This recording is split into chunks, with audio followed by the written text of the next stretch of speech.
constraints on the supply side. Nature is not bountiful as it was earlier, supposed. But here it talks about surprises that the ecosystem can throw up. This talks about tipping points that can be crossed with irreversible damages. So the whole notion of ecological surprise, the notion of irreversible damage, thresholds being crossed, this came from the paradigm of eco-development. So it's an ecocentric view of human-nature relationship. The concept of ecosystem services comes to the picture. The discipline of ecological economics emerges. And the policy orientation is towards strategies like industrial ecology. These are basically, when we talk about paradigms, these are basically models, right? We are talking about modeling human-nature relationship, looking at human-nature relationship in the way they have defined our developmental activities. So when we talk about eco-development paradigm, an example is, how we bring in ecological engineering as a strategy. Some of you may have heard the word of biomimicry. Very interesting field that has come out of ecological engineering. If you have looked at the bullet trains in Japan, they are shaped in a particular way. It is shaped in a very aerodynamic fashion, the front of the train. So that design itself has come from a particular bird's beak. Yeah, beak of kingfisher. That is biomimicry, or that is ecological engineering. The way now you see, habitats being designed, buildings being designed, to bring in, to incorporate environmental elements in it. For example, even rooftop gardens. These are ways of ecological engineering in practice. Similarly, industrial ecology. These are strategies which seek to ecologize economic activities such as, manufacturing processes, how we dispose of our waste. So, for example, the organic treatment of waste, that becomes part of your industrial ecology, right? So these paradigms, they often give a particular orientation to the way policy frameworks are created, put into practice. But this paradigm also brings in a very famous concept, a very important concept, that of ecological resilience, because it talks about thresholds, about ecosystems, the possibility of ecosystems crossing thresholds which may create surprises. Surprises in the sense, major disasters, a super cyclone, for example, or a flood that has never been experienced. This is evidence of ecological constraints, boundaries, thresholds being crossed, or a species vanishing. These are threshold boundaries being crossed. And that is when you know that the resilience of a system is being tested to the extreme. And policy makers have to figure out a way how to manage such ecological uncertainty, how to bring about resilience to ecological systems. This is a challenge which one has to face when we are talking about sustainable development and policy making. So these are Colby's 5 basic paradigms. This paper was published in 1991, but when you think of it, they still define the way we look at human-natural relationships and the way policy orientation happens. For example, the environmental protection paradigm, which talks about business as usual plus environmental management, and where I said that EIA came up as a policy innovation. In that case, we see important legislations, as in the Indian case, the EIA Act being passed to control for environmental damage of economic activities. So that's again an example of how a paradigm, is translated, or a practice can be located in a particular paradigm. So these are the 5 basic paradigms. Eco-development is too progressive. Frontier economics and deep ecology are mostly now, frontier economics is almost redundant. Deep ecology is at the extreme end of the spectrum. If you are a Greenpeace activist, then you would kind of go into deep ecology. Environmental protection, now it is known, that's not the right way. It cannot be business as usual plus something. You will have to come out with alternative pathways. So we look at this particular paradigm, which is resource management, the paradigm which gives rise to the concept of sustainable development. So what is the concept of sustainable development? What are its origins? Basically, in 1983, the United Nations General Assembly constituted this World Commission on Environment and Development. And the then Norwegian Prime Minister, Mrs. Brundtland, was asked to chair the commission and come out with a report that would define a global program of change, a global program of change which is more environmentally sustainable, which will come as a replacement to the then dominant paradigm of frontier economics. So in 1987, the Brundtland report coined the phrase sustainable development, largely, as I said, emphasizing the complementarities and interdependence of economic growth and environmental preservation. So the earlier, conflict-ridden phraseology, environment versus development, the trade-off that was assumed to be inherent to environment development relationship, it's now supplanted, it's now substituted with interdependence. And policymakers are supposed to recognize this interdependence. So the Brundtland report, which is our common future, you can download this report from the website. It gives this definition of sustainable development. Development which meets the needs of the present without compromising the ability of future generation to meet their own needs. It's one of the most elegant definitions of sustainable development in my view. There has been a lot of criticisms of this definition, and there has been a lot of alternative definitions. In fact, at last count, it was close to 400 definitions. There was actually a publication which counted how many definitions of sustainable development are there. So at last count, it was close to 400. But this is the most elegant, the most brief definition, but which brings in, if you look at it, extremely significant principles into play. Meeting our present needs while ensuring that future needs are not affected. This is the whole principle of intergenerational equity, equity among generation. So which brings in strongly the whole concept of equity, or the whole public policy goal of equity, equitable treatment, not only of groups within a generation, but across generations. So intergenerational equity comes in very strongly. But at the same time, it says that it is the present generation, the own needs. So it's very need-centric, people need-centric. So it is still anthropocentric. It still puts societal aspirations, developmental goals at the center. But it also talks about ability, without compromising the ability of future generation. So when you talk about ability of future generation, what defines that ability? So one has to look at the resources that go into defining that ability, the strategic knowledge that goes into defining that ability. So ability very much depends on the stock of capital, on the stock of all forms of capital, the kind of technology that we leave for our future generations, for our children.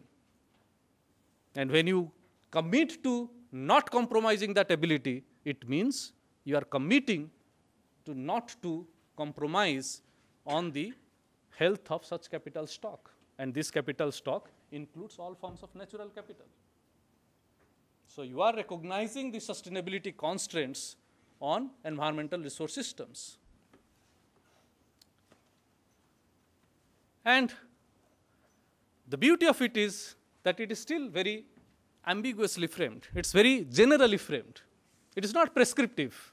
I won't say it is not prescriptive. To a certain extent, it is prescriptive.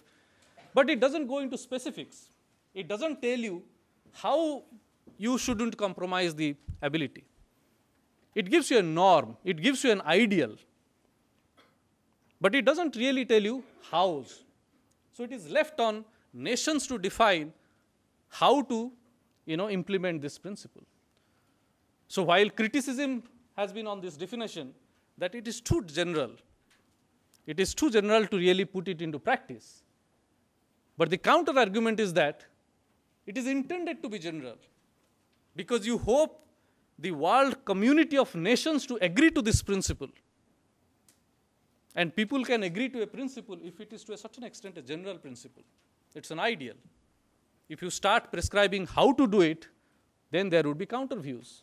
It would be that much hard to achieve that consensus. So in its design, the generality itself helped the world community to agree on this definition. So this definition, the report Our Common Future, was in the background, or was the basis on which the 1992 Earth Summit was held at Rio. And there are alternative definitions, as I said. But at the same time, we also have many interpretations. As I said, a general principle, it is open to many interpretations. As a concept, interpreted as an ethical principle, interpreted as an ideology, interpreted as an area of knowledge.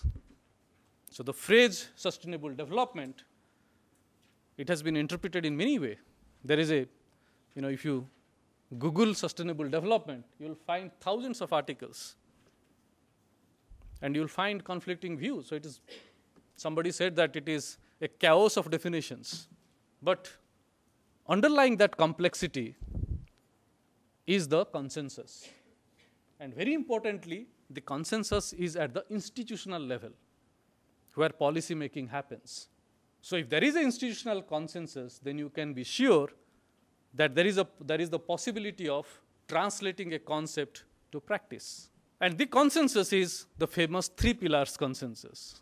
So most of you would be knowing that sustainable development, it's either depicted as a triangle, or it is depicted as intersecting 3 circles: society, economy, and environment. These are the 3 pillars. So the 3 pillars that everybody agrees to as being the basis of this concept of sustainable development is that of economic development, social equity, and environmental conservation. But I had searched on net. Now these 3 pillars are converted into 4 pillars. The 4th part has also been included in it. As I said, people are not satisfied with the generality of the definition. So they want to give more details. So people bring in culture, for example. Culture is the 4th pillar.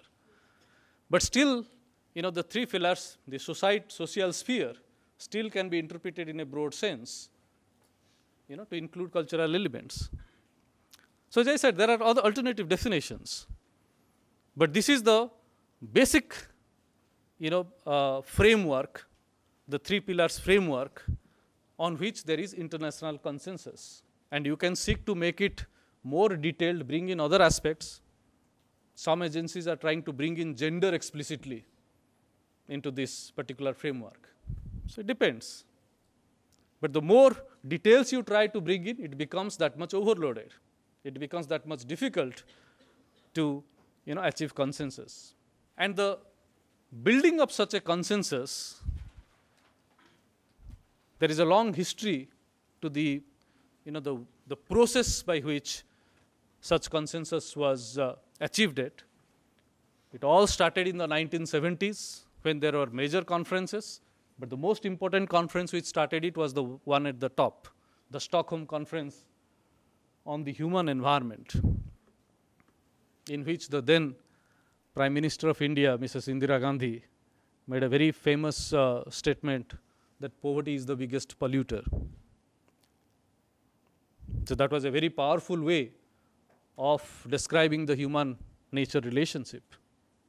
And that was also a very powerful way of saying that unless you address people's needs, unless you meet your developmental aspirations, it becomes very difficult to go for environmental conservation. And that is how poverty becomes the biggest polluter. It is not poor people as the polluters. It's about poverty as a condition, as a developmental context, which can lead to environmental degradation. So you have to meet those developmental goals by which poverty can be addressed, and thereby, you will be in a better position to address the environmental goals. So the Stockholm environment started it all, and it was the first major conference also to internationalize the problem of environmental, the problem of environmental degradation. So can you elaborate more on the relationship between poverty and environmental degradation? As I said, there are different links that have been postulated when we talk about poverty as a state of development, or rather underdevelopment. Because it's very often the case that in poverty's conditions, societies would be dependent on nature, would be dependent on resource systems for even their basic sustenance. So that dependence is one pathway by which societies can exert pressure on resource systems. Even now, in many pockets of the country and elsewhere also, poor communities are dependent on resource systems for extraction of, let us say, fuel wood, for extraction of forest produce, for fishing activities. So livelihood systems become closely linked with resource systems or based on resource systems because they don't have alternative opportunities. So the dependence pathway is often an extractive pathway. And when you have communities growing because of population pressure, then you will have more and more pressure on these systems. This is one hypothesis. This is one pathway. There are other pathways also where poverty can be, impacting on environment. If a development context is characterized by poverty, often institutions are weak. You have poor governance. In many parts of India, again, you will see that if the region is backward, institutions do not have capabilities. And governance as a nature is weak. Often it creates vested interests. Often it leads to corruption. So circumstances of poverty often leads to weak institutions. And when institutions are weak, and particularly if institutions or agencies are mandated with environmental conservation, they are not able to do so because they do not have the capabilities, or in some cases, there are institutional failures. There is corruption. The powerful, they capture, it is known as elite capture of institutions. The powerful often take control of such institutions. So that is another pathway. So it is not the direct pathway of dependence. It's an indirect pathway. Poverty leading to weak institutions, leading to institutional failure, leading to environmental degradation. There is a third pathway also. In many poor circumstances or underdeveloped contexts, there is great inequality. And in such unequal circumstances, often greed becomes a dominant driver of the rich and the elite trying to take control of resource systems. So there are different pathways which can emerge, both direct and indirect, which can lead to poverty being the biggest cause of environmental degradation. So but we also read somewhere that it's a myth because we say that US, for example, US versus India, we can compare and easily see difference why a consumerist nation like US is a bigger polluter than a poor country or a developing country like India. That's true. That's true. This is a myth. It's not a myth. It is not a either or thing. So depending, as I said, depending on the circumstances, on the development circumstances, depending on the value systems, particularly the way we look at progress, the kind of values that we place on aspirations, social aspirations. So if in the US, the aspiration is to have, a couple of cars every family, to pursue a materialistic way of living, you have that kind of economic activities are geared to meet that kind of aspirations. And accordingly, it is a strong, pathway that is resource intensive. So these are alternative. The Stockholm environment gave one perspective, one viewpoint. There are alternative viewpoints also, alternative pathways by which, trying to meet our developmental goals, trying to meet our societal aspirations can result in environmental degradation. So the fact that if considered that poverty is the biggest polluter, is this still the policy orientation? Or sir, as somebody mentioned that it's a myth, or has it because sir? No, this was in 1972. Yes, sir. So has it? Of course. Because sir, we were taught that there now there are one panchayats being set up. For example, there is one in Maku, the largest one. So has it shifted in that direction in towards the belief that now tribals are actually living in sustainability with the forest, or are they still believing that they should be that they should be sent out of the forest because they are kind of... As I said, poverty should not be confused with poor people. It is a circumstance, it is a development circumstance which leads to exploitative pathways. So it is that circumstance which is to be addressed rather than, focusing on people themselves. And that circumstance, that development circumstance, as I said, is often a consequence of the kind of value systems, of the kind of, the institutions that we have, the culture that drives it. So in many cases, particularly in the case of tribal communities, they can be very poor in terms of material progress, in terms of the mainstream material indicators, but often they have very rich relationship with the environment. Often they have very, very strong sustainable lifestyles. So it's important not to generalize. And also it is important not to, get stuck in a particular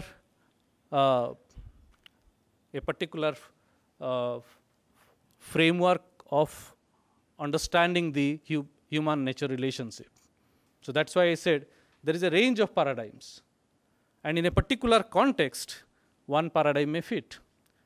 So at that point of time, in 1972, the Indian Prime Minister was coming from a particular context, a development context. And she was viewing the dominant viewpoint of developing countries, countries which were trying to achieve economic growth, material progress. So she was giving a viewpoint that was very, very much applicable to the South, as we said, the global South, which is a combination of developing countries. And what she was trying to convey is that development needs have to be addressed fast. Developmental goals have to be addressed fast if we are to address the problem of environmental conservation. Whereas the alternative viewpoint from the north, the global north, or the richer industrialized countries, was that you have to bring environment to the front. And it was understandable, because they have already crossed that path of material progress. They were coming from a developed context. So they were putting the viewpoint that environment comes first, and take care of the environment. It's a common responsibility. It's a responsibility of all nations, rich and the poor nation, north and south. And only then, if you take care of the environment, or you have to pursue your developmental goals under the constraints of the environment. Most of you who are aware with the climate change negotiations, you would also be knowing this conflict that is happening at the international level.